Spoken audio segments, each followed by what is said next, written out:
நாங்கள் எடுத்த போட்டோட ப்ரைஸ் வெறும் 25 யூரோஸ் தான். நாங்கள் 5 பேர் போனதுனால ஒரு ஆளுக்கு 5 யூரோ தான் செலவாச்சு. இந்த போட் ரைட்ஸை ஆன்லைனில் புக் பண்ணும்போது ரொம்பவும் கேர்ஃபுல்லாக இருக்கணும். ஏன்னா நிறைய third party websites guided tour, special போட்டுன்னு சொல்லி ஆல்மோஸ்ட் 3லேருந்து 4 மடங்கு சார்ஜ் பண்ணுறாங்க. மோஸ்ட் ஆஃப் த டைம் நீங்கள் நேரில் போய் பார்த்தே உங்களுக்கு எந்த போட் நல்லா இருக்குன்னு தோணுதோ அதை சூஸ் பண்ணி அதை பே பண்ணி நீங்கள் எடுத்துக்கலாம். நீங்கள் போட்டில் போகும்போது நிறைய டச் ஸ்டைல் வீடெல்லாம் பார்க்கலாம். நான் போனது எண்ட் ஆஃப் ஆட்டம் சீசனுங்கிறதுனால மரங்களில் இருக்கிற இலைகள் எல்லாம் ரெட், எல்லோ, ஆரஞ்சு கலர்ஸில் க்ளோ ஆகிட்டு இருந்துச்சு. கீட்டூனை the Dutch village without a single ஸ்ட்ரீட்னு சொல்லுவாங்க.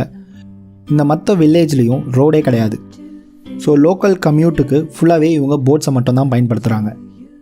இங்கே இருக்கிற ஒவ்வொரு வீட்லேயும் அவங்களோட பார்க்கிங் லாட்டில் போட்டை தான் வச்சுருக்காங்க.